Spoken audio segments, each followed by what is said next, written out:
What up, y'all? Welcome to another episode of What's Up CuZZo podcast.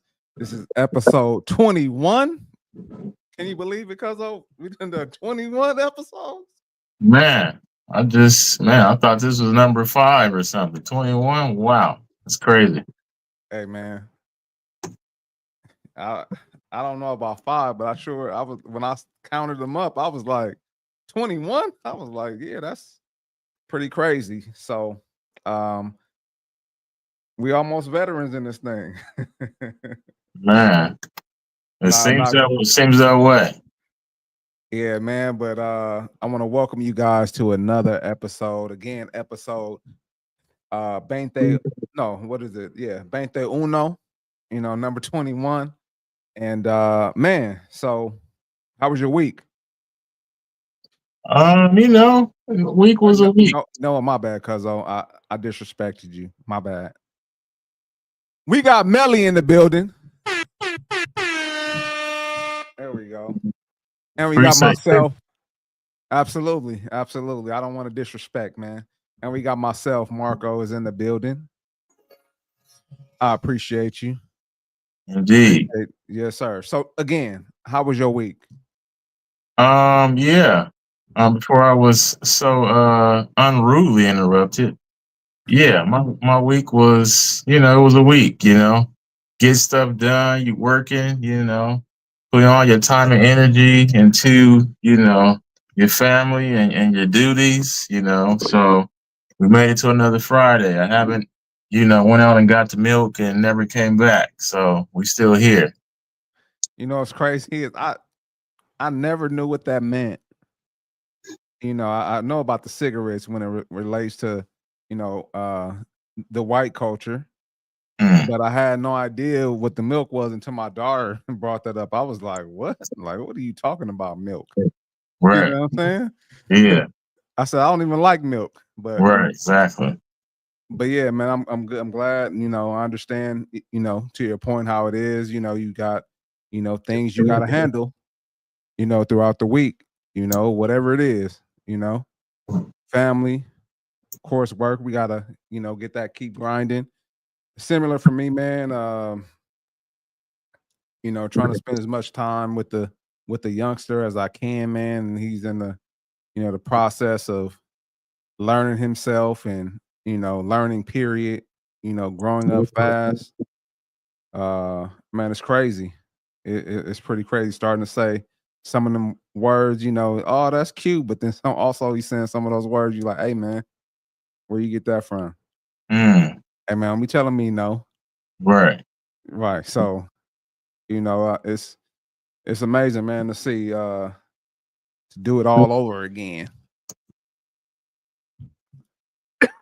Man, so we're gonna go ahead and hop right into it. It's been a wild week.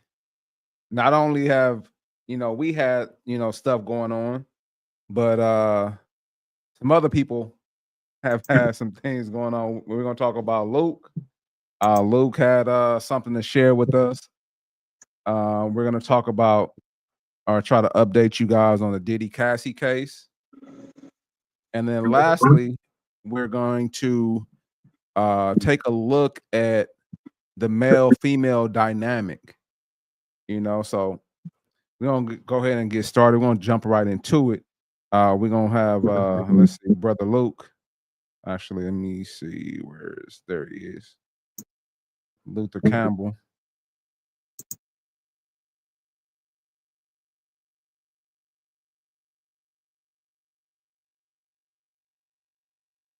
All right. 7 million in child. If you were paying $2,500 a month, no, it ain't no if. You can take the if out. That's 2.7 million in child support. Yes, that is what I paid. Now I got the number because I never added it up. And that's not including paying the attorney's fees. So it's well over 3 million because you got to pay the other side attorney's fees. And everybody mad at me. I got one child call me up, tell me Happy Father's Day. I tell them all I'm crazy.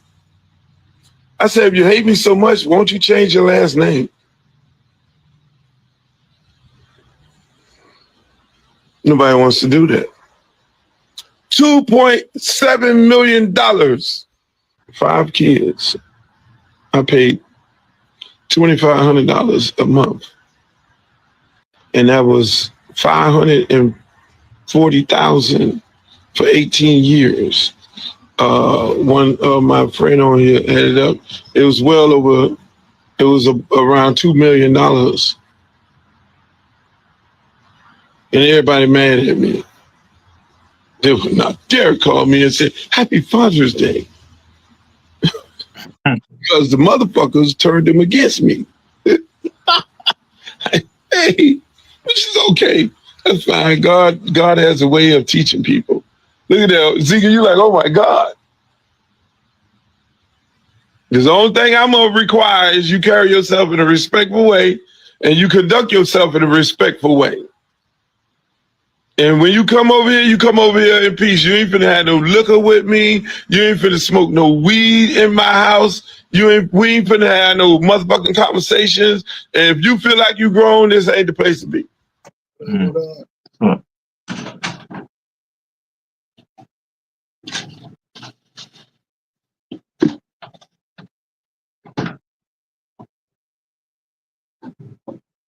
So, yo, what you think about that? Oh man, I mean, he got a valid point.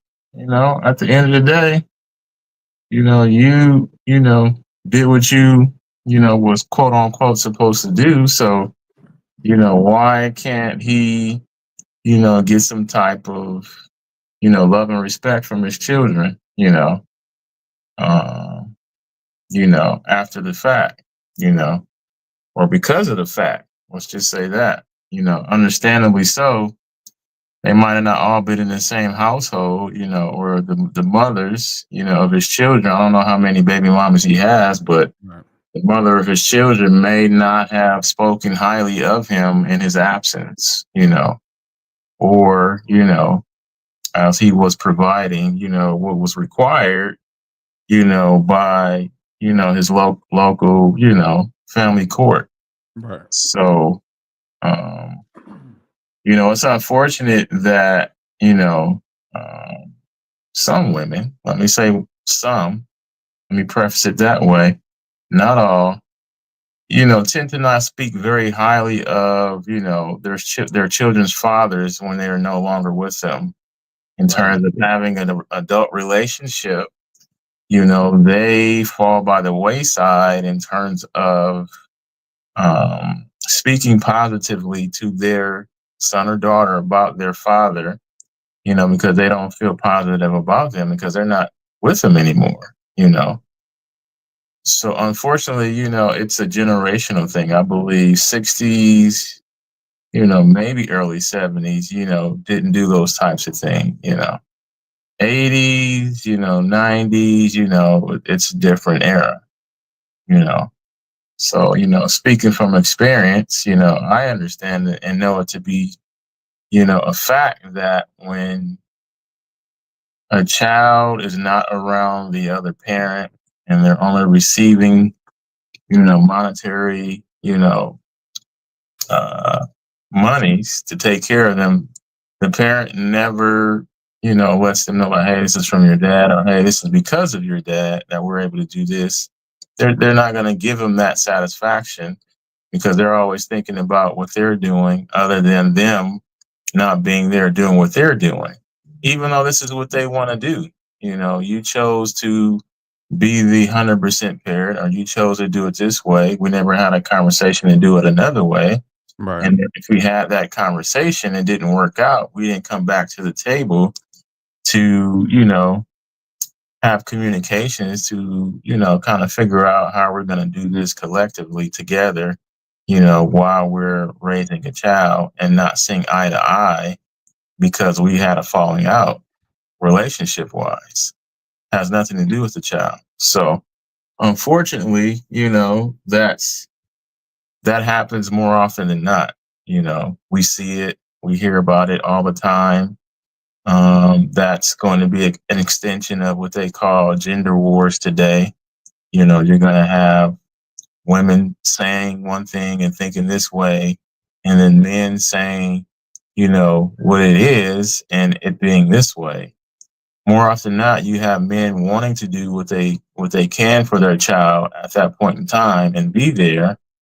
And then on the other hand, the mom wants to go against everything that they're attempting to do and not work with that parent to make it more difficult for them, more challenging them, so they can make it seem like he's not doing what he needs to do or want them to do. So I mean, I can't speak on it totally, but I can just speak on a generalization. That's what I'm speaking on now. And then also based on my personal experience, that's where I see it to be.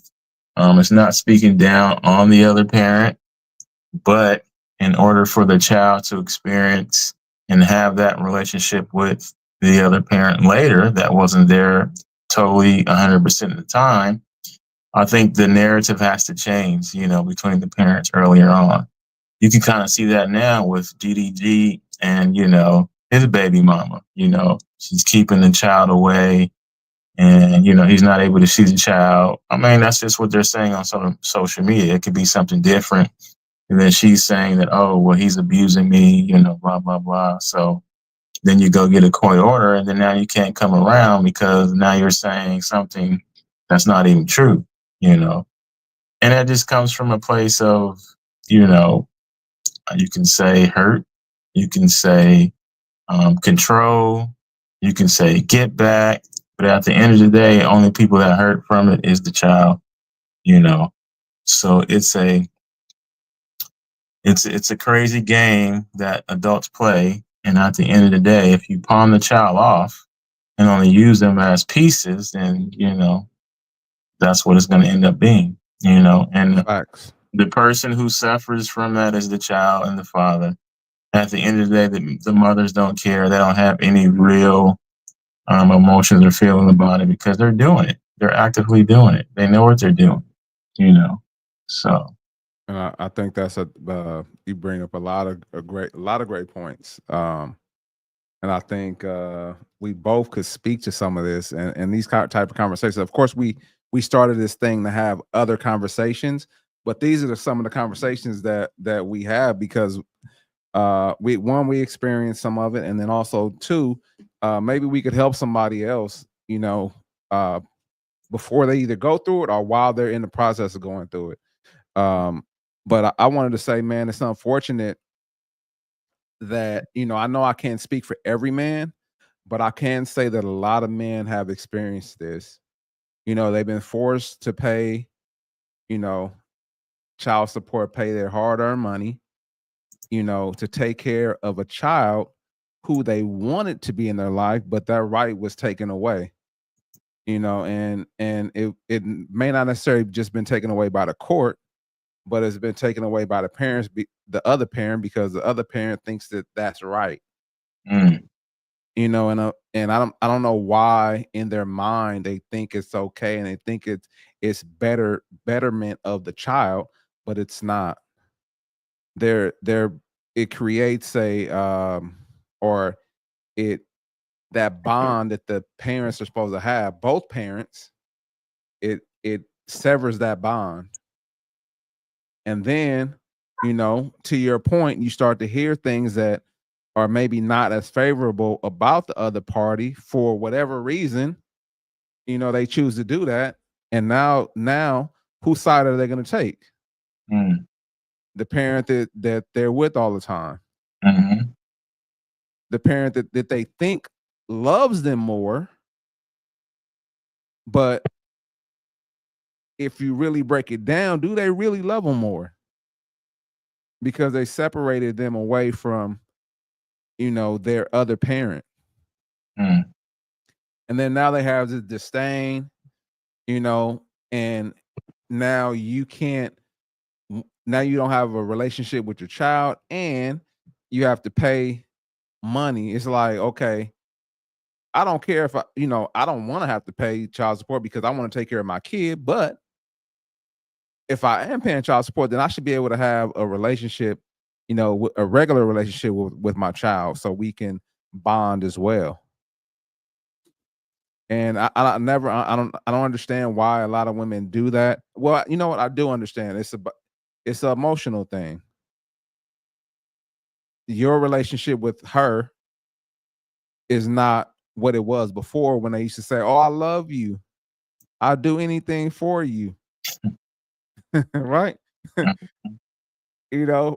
want to be with you forever. I want to have your kids. I don't know, whatever it is. Mm-hmm. When it was that something changed, right? And now I hate you. I don't ever want to see you again. And because they could feel that way, they have the right to feel that way.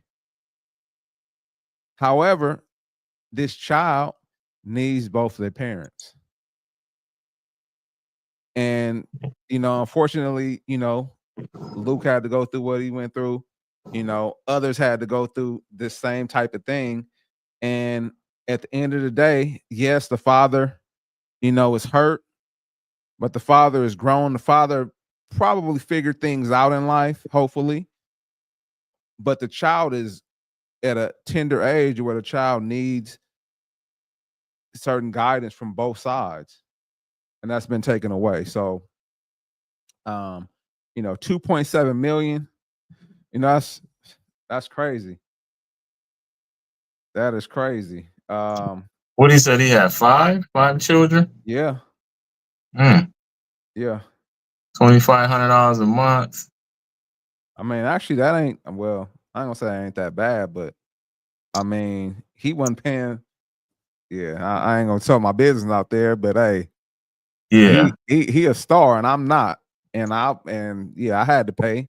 I'm gonna yeah. keep 100, and They my try to get you. They try to get you for more if they can. sure They say it's based on your income, like income, percentage, but in the percentage of how much you're around the child or see the child, right?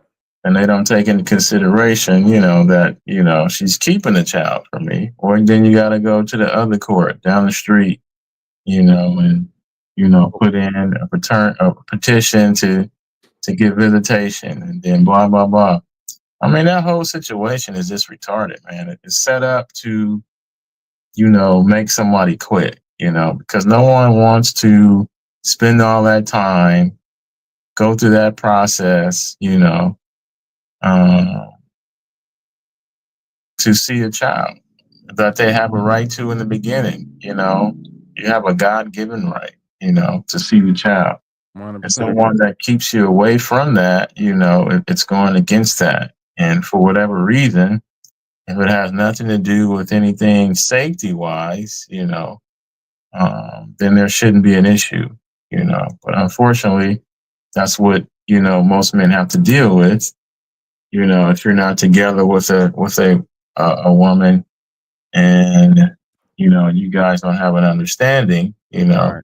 you don't have a person that's let's see, their emotional IQ is not very high.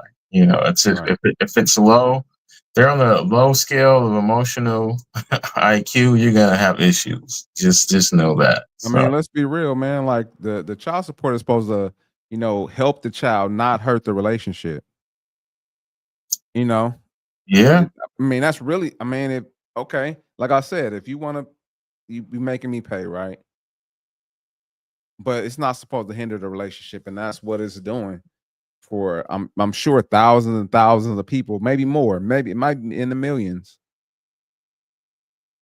yeah. And then So, that's crazy. That language right there, you're making me pay. How can you make me pay anything? I don't understand that. If I agree not to, then what? Because you want me to do something, then I have to do it. That's against my own rights. I have a right to say yes or no. I'm going to adhere to this.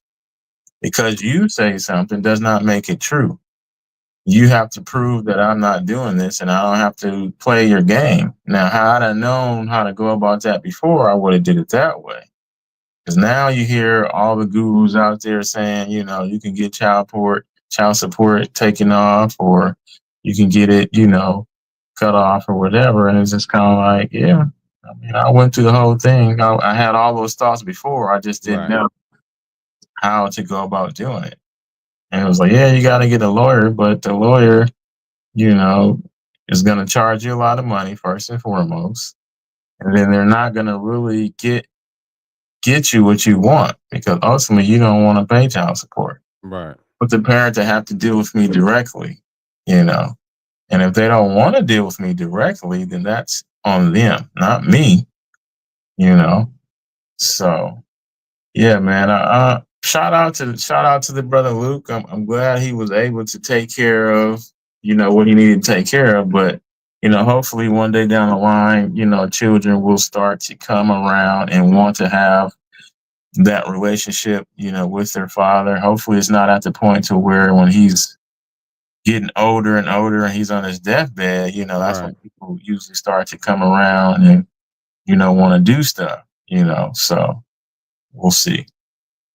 Yeah, man. It's unfortunate, man.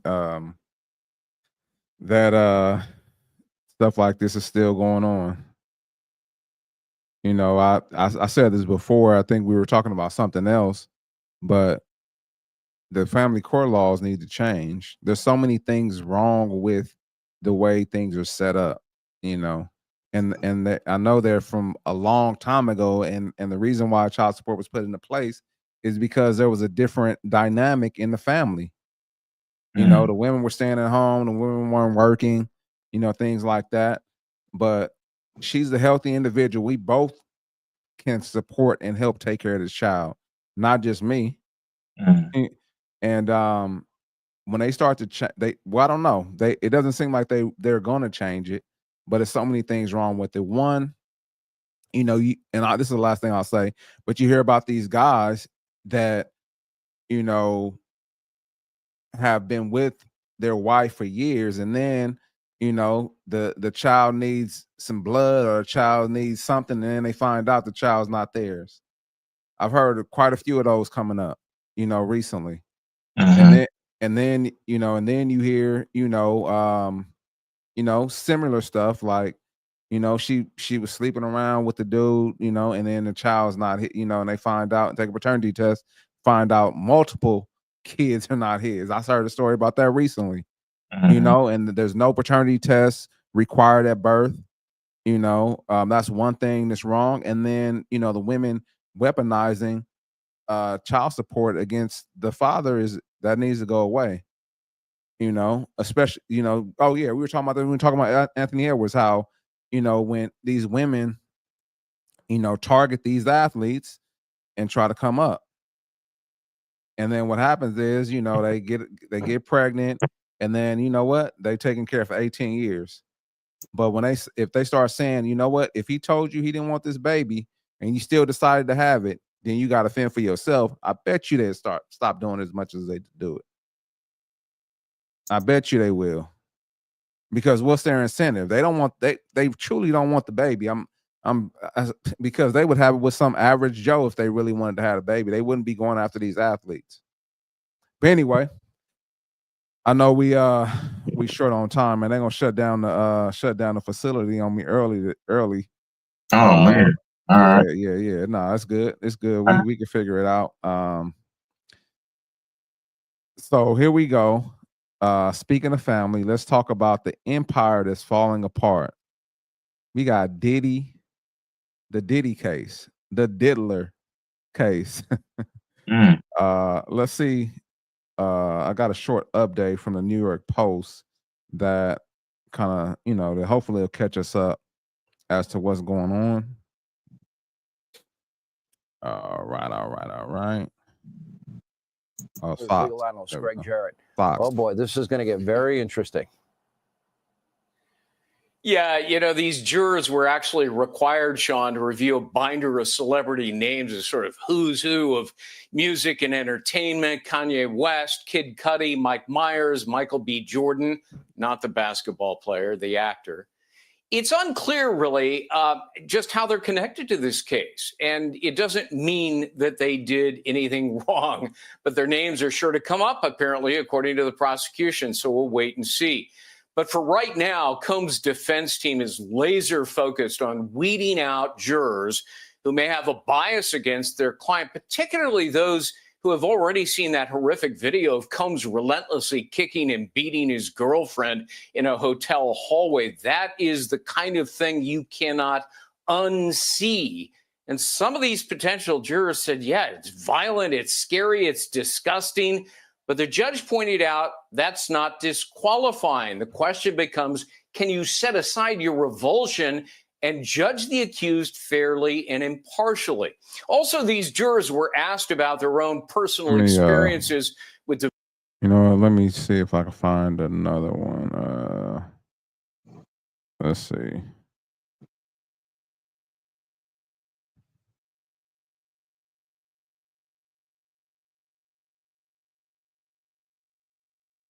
These other ones was like 7 hours. I was like, yeah, I'm not about to use that one.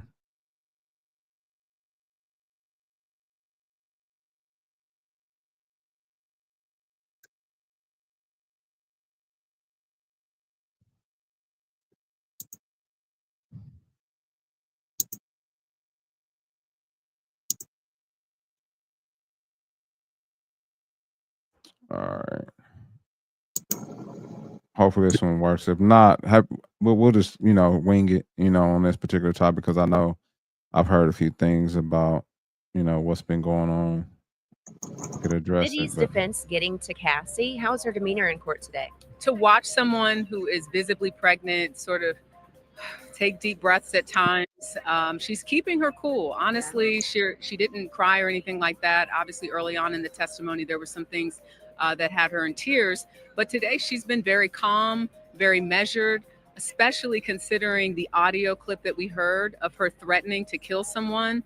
I looked over at the jury box because I was wanting to hear their reaction, as we're hearing in real time her voice threatening several times to kill someone because she's concerned about this freak off video, and the jurors were shocked. I saw the eyebrows raised, I saw them listening, and I think to hear her voice in court and see how calm and measured she is, and then to hear that side of her. Again, it was in 2014 that this audio clip was something that she recorded, but clearly she's threatening someone who she thinks might release a freak off video, and she's worried about it. And the person that she was threatening was one of Diddy's associates. Correct. Okay. So you saw the jurors' reactions to that audio tape. What was Diddy's reaction? What was Cassie's own reaction when she heard her audio? She just kind of looked down. I mean, she wasn't, and it was hard for me. I have a great shot of the jury in terms of where I'm sitting. I can see Sean Combs. I have to sort of raise up to look at Cassie Ventura, but she seems to be very calm. I mean, I think she knows that some of this evidence was going to come out. So she's answering the questions, yes, no. When she doesn't remember something, she's very clear about that.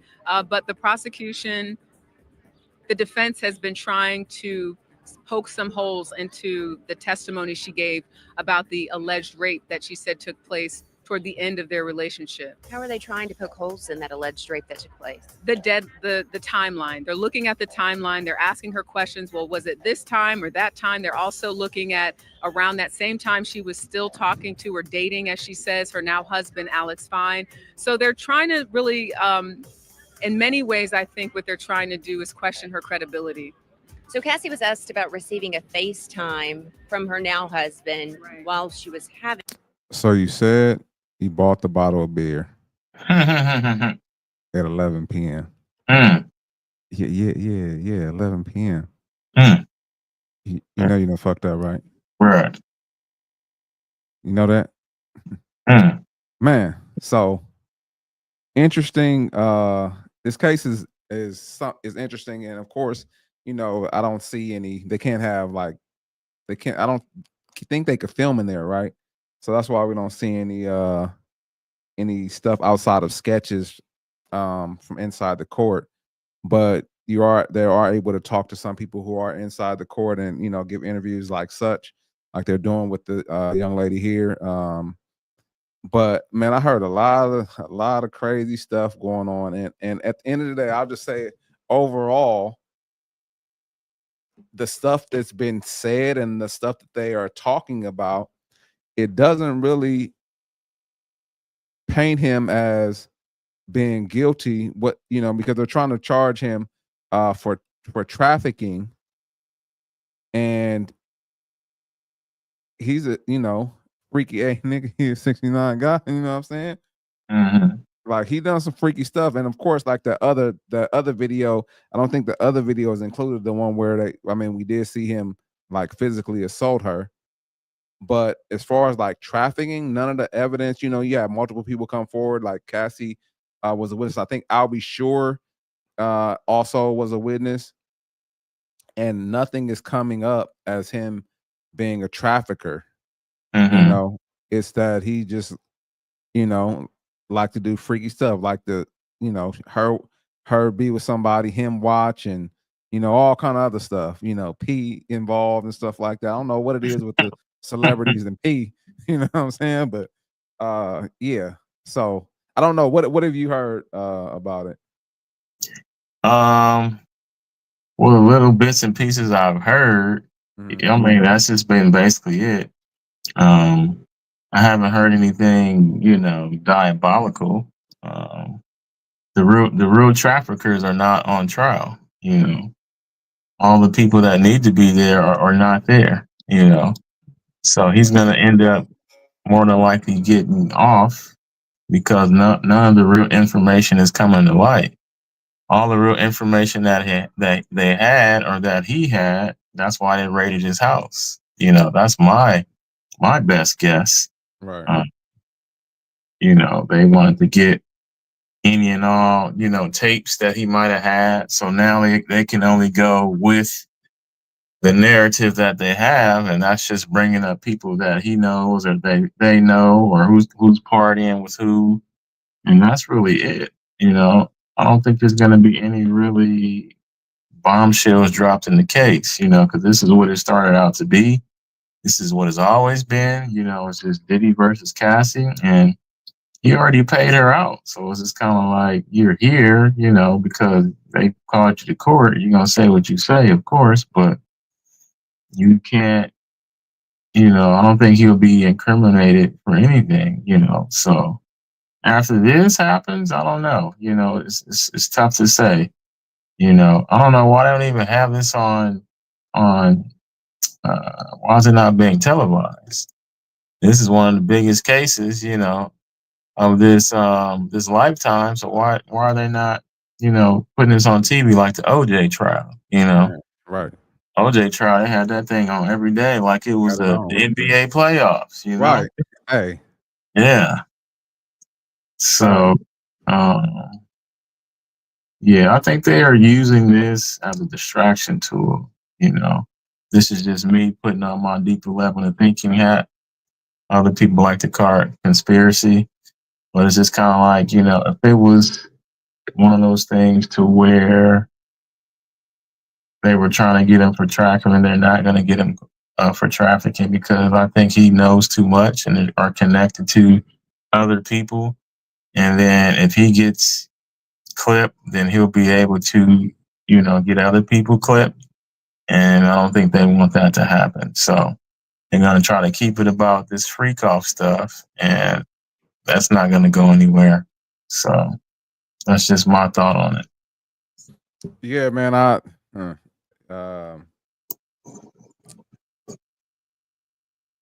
would just say there's some other people who came up in the news around the same time. They had, maybe I can't remember if it was before or after they raided his house, but he was definitely in the news. But the Abercrombie and Fitch CEO or CEOs, I think it was like two guys, older white guys. They were in the news because they were flying out male models and drugs were involved. Food and stuff like that was involved. But I'm like, what happened to them? I ain't heard nothing. Right. I heard nothing about it. Yeah. No court case, no money going on anywhere, like nothing. And it's just kind of like, I'll say this, man. It's always us. That I was just gonna say that they put the camera on and kind of make it seem like we're the problem, we're the issue, but it's not. Humiliation tactic. Yeah, and it's kind of like, okay, you got the story of the Jews in New York coming out of the tunnel. You know what happened with that, and then you had Harvey Weinstein. You know, who went to court. I think he got convicted, but it's many more people. You know, many more. This what's happening and what's been going on it's practice. It's a normal practice amongst certain groups and certain type of individuals in the entertainment industry, in the business world. You know, this is part of what they do. You know, so it's Smoke and mirror ingrained. types. Yeah, it's ingrained in the system, just like, you know, politics is. It's ingrained in the system, just like capitalism. It's ingrained in the system, just like, you know, systematic racism, you know, or bigotry, you know. So, I mean, once people understand and know that, it's just kind of like, okay, you're going to be fighting an uphill battle, but still fight it, you know, because what's worse than that? You know, it's just adhere to it, and then still worse things come up to happen to you. So you might as well fight. Okay. Absolutely. So, 100%. yeah. But yeah, man. So we'll see. We'll probably cover it again, and we'll see how, you know, things have progressed by next week. But we're gonna go ahead and move on to the next topic. Man, this topic is interesting. You know, sometimes we, you know, we already have in mind what a woman's perspective is gonna be on certain things, on certain topics, and you know, when you hear something contrary to that, sometimes it's refreshing, and sometimes, you know, it does show you that, you know, there's some women out there that actually, you know, take a step back, you know, and don't let their emotions control them. But we're gonna go ahead and hop in and show this next video, this next and last video. And let me see, share that. There we go. Can you see that? No, you cannot. Or can you see it? Not yet. Okay, hold on. Remove. Oh, There we go. There we go. All right, here we go. Man in your life, got it. keep and protect, right? Hold on a second. The majority of you said you want a whole man in your life who can provide, keep, and protect, right? So here's the question: how can you have one when you get up every day trying to be the best man you can be? No. I hope y'all are ready to call me or pick me in the comments, but I'm gonna speak from a perspective that's gonna help y'all out here. Because this is the problem that I have. Stop hearing from your emotional ears and actually hear what's being said. I understand that the word choice was probably poor, but what he is saying is there are certain characteristics, certain behaviors that a woman may display. We just had a woman that was just talking about being alpha. Let me hit that first. Stop telling people that you alpha, because I don't think y'all understand what that personality actually really is and what it comes with. Alpha is not you just being strong. You're being resistant. You're not collaborative when it comes to conflict. You have low perspective taking. So when we have conversations like this, if we want to actually stop the damn gender war, and excuse me if I get passionate, we have to be able to hear both sides right now. If there's a woman, because I deal with couples all the time and I see this, and this is a big problem, and this is why men don't speak on it, because they can't be heard on this. If you have a woman who is in a male-dominated field and she has to use most of her masculine traits, sometimes it is hard to turn it off at home. Even if she's not in a relationship, even in her own home, sometimes it's hard to turn it off. I deal with lawyers, I deal with women who are in analytical spaces all the time. And because their brains are still going, when they even get in their own space, they don't get to actually resonate in their feminine energy, as we always talk about. They don't get to pull up their feminine traits because they're constantly having to go. They're not practicing mindfulness and stuff like that. So when they do get into a relationship, it becomes something that is so ingrained. It becomes a default mode that they go in. And if you don't understand default modes and default strategies, you won't understand this conversation. There are some women who do go into these defaults and it automatically turns on. It's not on purpose. A lot of it is unconscious. Yes, I may say to myself, I want a man who can allow me to be feminine and provide this space. But if I am always in default mode, even if this man comes, I may still resist him. If I'm constantly having to be my masculine in work and stuff like that in home, and I haven't learned how to turn it off, he's going to face the masculine side of me. Let's be real about this. Let me add my last piece. If y'all actually want, because I come from a very healthy side, so y'all please excuse me. If you actually want to see, we always talk about helping the Black community. If you are wanting to actually see us grow and stop this damn gender war, be able to listen and stop being so emotional. Turn off the fact that you're hearing certain words and just listen for a second. We hear women use certain word choices. We don't check them. No. Yes, sir. Yes, sir. So what's crazy is that she, you know, I agree with a lot of what she said. You know, I think it was exceptional that she could actually speak from a woman's point of view, but having a man's thoughts in mind. Because as soon as the man said what he said, and I know she said it was a poor choice of words, but that's how he felt. And so I think he, you know, was trying to communicate something, you know, from what, you know, his experiences showed. And so, you know, there are a lot of women that are challenged with being masculine. I've heard, you know, we talked about, you know, the strong Black woman sometimes. You know, it's okay to be strong, but it's not okay to try to be the man in the relationship, and it causes friction. It's not okay to try to be the leader when you already have a God-given leader. You know, and I'm gonna just get biblical, you know, real quick. You know, it's not for long, but real quick. Wow. You know, in the beginning, God created the heavens and the earth, right? And then so if you go down a little bit, he created Adam, right? And then he said Adam shouldn't be by himself. He said Adam shouldn't be alone. And because he didn't want Adam alone, he pulled from Adam's body and created Eve.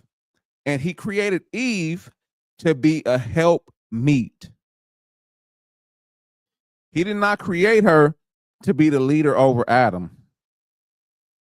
And where we've gotten to, women try to be the leader over men. And guess what? I'm not going to let men off the hook, because sometimes in a relationship, the men take the back seat and are not the leader.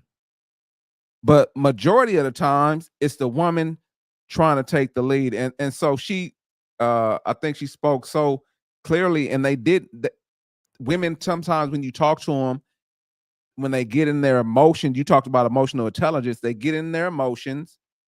And what happens is, and this is a scientific fact, when you're in your emotional state, it's hard sometimes to think logically. And so what happens, you know, I don't know if you know, sometimes like when you say, you know what, I wish I had said this, I wish I had did this, I wish I hadn't have done that. It's because your emotions was the one that was leading you. Your emotions was what was causing you to react the way you reacted, and you weren't able to think logically. And so when women get in their emotions, it cuts off the logic thinking, and they don't hear what the message is trying to be, they don't hear the message is trying to be relayed. And sometimes it may not be said in the most gracious way, you know, because we're human. But there's a message that's trying to be relayed. And instead of you being emotional, instead of you getting upset, and then another thing, instead of you cutting the man off or the individual off, instead of letting them speak and share with you and what exactly they're trying to say to you, you decide to get in your emotions. And so I like I said, most of the stuff she said, I agree with. you know, 100%. I mean, there were some things in there she said that I may not necessarily agree with, like, you know, kind of like one of the points. But yeah, what do you think, CuZZo?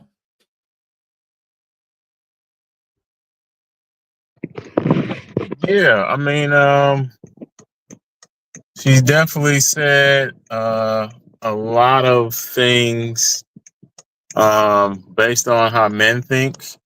I mean, I know initially when I started listening to the clip, she tried to, you know, kind of set people up on how to hear what she's going to say, so they can, you know, take from what you're saying and actually be able to, you know, use it in a positive light. Because a lot of times when women speak in the tones and the manner that she was speaking, it comes from a masculine trait. You know, as a leader and as a speaker, a lot of times in those spaces, that's looked at as a masculine trait. So she sounded very masculine while she was speaking, even though she was wearing makeup, hair, and she's a woman. Right.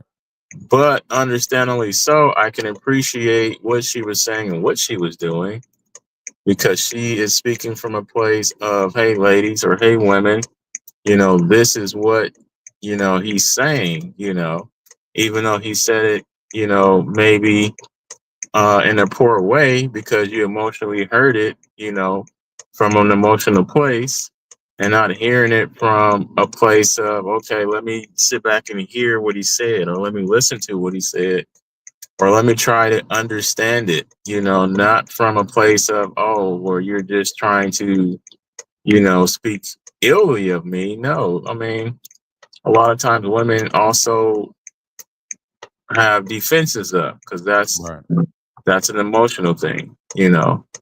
So logically, if I'm looking at, you know, what you're saying and how you're saying it, I'm going to also qualify what you're saying so I can quantify it, you know, and use it in a way that is beneficial for me. And if it's not going to be beneficial, I can accept what you're saying, and then I can, you know, respectfully disagree. That's how you have a conversation. That's how you have a disagreement, you know. But in a relationship, of course, those two dynamics are going to come into play, and not necessarily they're not going to be negative, but in order for you to get more out of that situation or that relationship, you have to understand that those dynamics are made to be as they are for a reason. And she said it too in the clip. I said it too. If you want to get past the whole gender war, you're going to have to start to have these conversations in this certain way. And even when I have conversations with, you know, my consult or my partner, it's just kind of like, well, you want me to do it or think a certain way, and I'm not going to do it that way. That's like, no, that's not what I'm doing. I'm giving you instruction, or I'm giving you information or pointers on how you can be more effective at what you're doing as we are, you know, dealing with one another. You know, I'm giving you instruction, you know, because instruction has to be intentional and it has to be something that we actively do. It's not advice, because this is something that I need you to do in order for this to continually work as we agree upon it's going to work, you know, of us both, you know, getting the best out of one another and working together. So when you're giving instruction, yeah, it's a partnership. So when you're giving instruction, you want them to actually use it. You want them to take what you're saying to heart, because you want the best for them. You know, I'm not going to tell you anything that's not the best for you. So, in hearing that information, you take what you can get from it, because you're trying to learn, okay, well, what do I need to do, you know, with this information? So, and that's another thing too, that sometimes it seems like they think we're on, you know, we're on different teams, like we're not on their side, you know what I mean? Because we said something a certain way. Right. Yeah. And it's just kind of like, I get, you know, sometimes, you know, we've lost our spaces and places with one another, you know, living in the world as we've lived and gone through what we've gone through. And now, you know, a woman will blame a man and a man will fault a woman, because they had to do what they had to do and we were done like we were done, And it's not about, whose fault it is. It's about, what are we going to do moving forward, so that we can, effectively work better together. Right. It's not about, you got this and you're doing this and I got this and I'm doing that. If you want to be led, then allow the man to lead. But if he's leading you down a path to where that's going to be destructive, it's not going to be fruitful, then that's another thing. But if he's doing things, allow him to do some things and see how, see where the path goes. Some women can happily do that. They can gracefully do that. They can be in a, space of femininity, and then others, they struggle with it because they grew up. Their dad was there and their dad told them some things on how to be and how to do because, a lot of times the world changes as people grow. So, you know what? One thing about that, man, like I was involved with a young lady, and this is why you have to be like aware of a lot of different things. You got to pay attention. But she had a mom, sisters, none of them were married. None of them had a man around. Her mom was, a matter of fact about, when she says things, right? And me being blinded, you know what I'm saying? I was like, hey, whatever. She is who she is. But who was the person that raised her? Who was the person that trained her? She got trained by this woman. What makes you think that she's not going to be somewhat like this woman? She may not be 100%, but there's going to be some things that match up. You know what I mean? mm-hmm. And it was to my detriment, unfortunately. But it's something that I had to learn. In life, and now, and as we get older, we start to look at those signs. And I'll just say this last thing. But they say relationships are a waste of time. Like sometimes you hear that, like, oh, I've been with you, it's a waste of time. I disagree with that, and I've disagreed with that for a long time. Relationships, you could get things from those relationships that could help you later in life.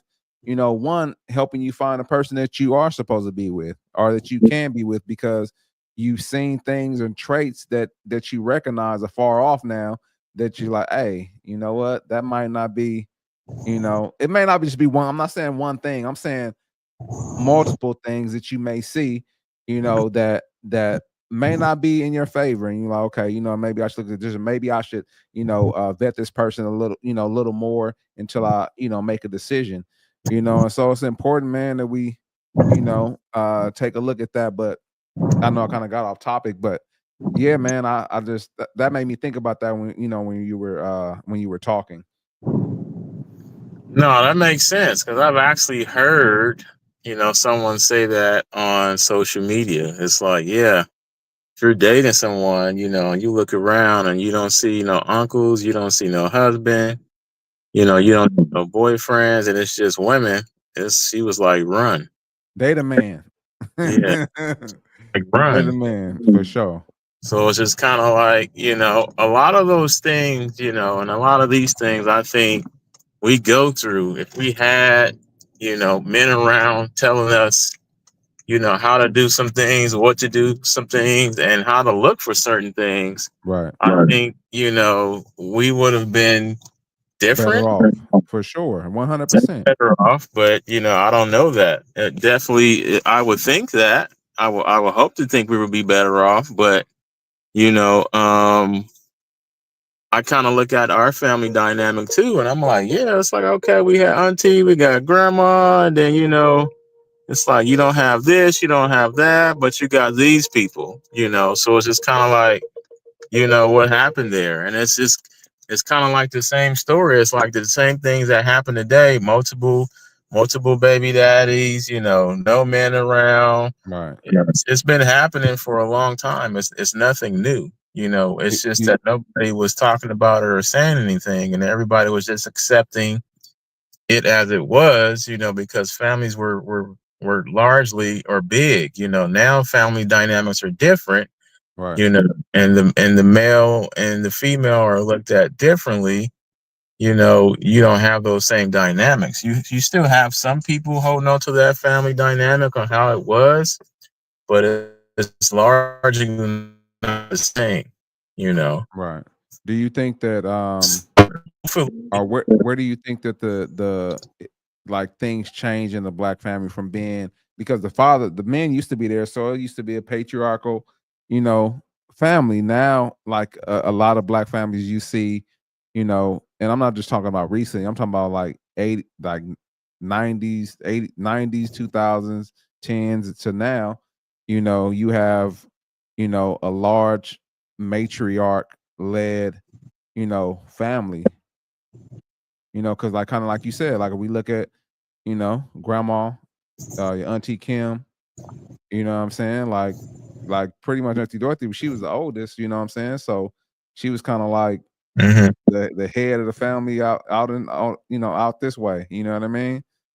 So Mhm. and and they kind of fit that, you know what I'm saying? Like that dynamic, like not married, you know what I'm saying, have kids, kind of, run stuff, in a sort of way. Yeah. So like when did that change? I mean, or why did that change?